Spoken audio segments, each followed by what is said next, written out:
Sup, bros? Let's do this egg time. Welcome to A Kitchen. In today's episode, I want to crack some problems that I see with scrambled eggs. It seems like everybody's making them for breakfast, and the method has become a bit scrambled in the process. Let's try to set it all straight. This is the kind of egg that you might make for breakfast, or that makes a perfect breakfast for dinner. It's a good old classic American scrambled eggies. With some mix-ins, of course. We're not so basic as to leave them plain. This is one that you've probably all made before, but I just want to clarify the method because this is one that has a lot of potential, but that I see ruined all the time. So let's make some really good scrambled eggs.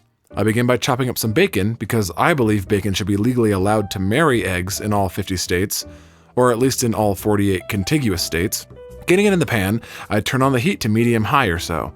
This is what is known as a cold start. It allows the pan and the bacon to heat at the same rate, more evenly rendering out the fat. I'm looking to see that the bacon has rendered out most of its fat and grabbed a little color without getting too crispy.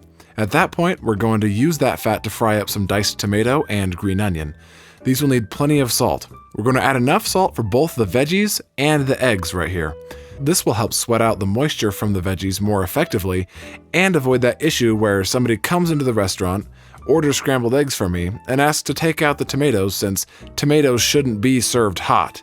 What they meant to say is, unsalted tomatoes shouldn't be served hot.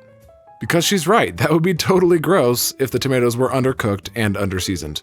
Once salted, they'll get cooked until the tomatoes liven up and the onions lose their edge. The tomatoes have to darken in color and lose a little bit of volume, and the onion should get a little translucent.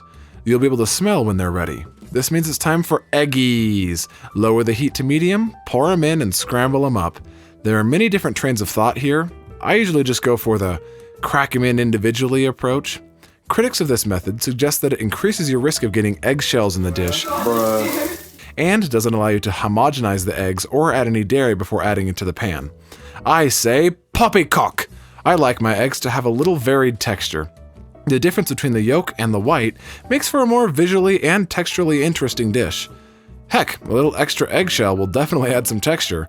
I didn't mention until now, but of course we're using a non-stick pan and a soft-edged spatula. That will keep us from forming any egg crispies and make stirring so much easier.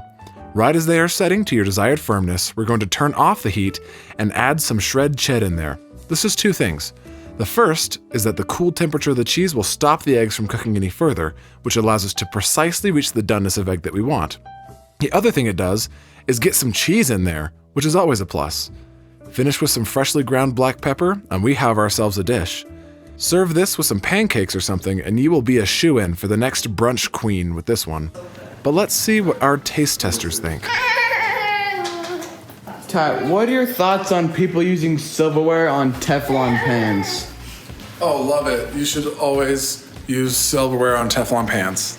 Well, this is comedy, guys. No, it doesn't scratch my non-stick pans. Want an apple teeth?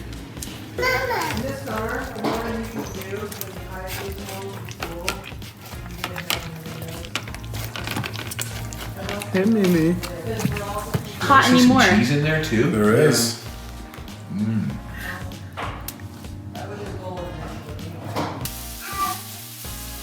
are really good. These are just level 1? Yeah. Wow.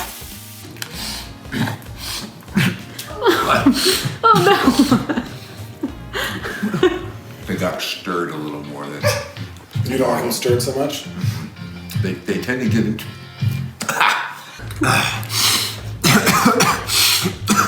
This is so terrifying. Delicious. Even as an 8-year-old, I don't cough on this. I'm Easy to fine. eat. Yeah, 8-year-old style. I get into a grainy texture almost, Okay. but a very good flavor. I'm seeing bacon. I'm tasting bacon. Yeah. A little bit of onion.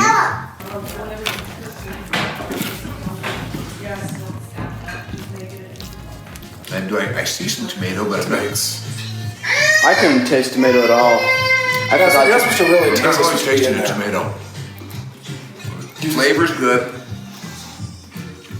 I could use a little more salt, but that's me.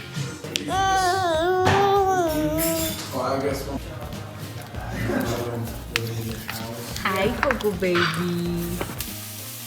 I'd eat these every day. It took him like 5 minutes. Really? Wow. Now, as an 8-year-old, is this something that you can make by yourself? Yeah, it might be a little challenging as an 8-year-old, but I think I could get it done. You notice I keep eating. Yeah. So I'm just saying you're not supposed to eat anything. Oh, this is horrible. Yeah, this is awful. Can't stand it. Do you have any more?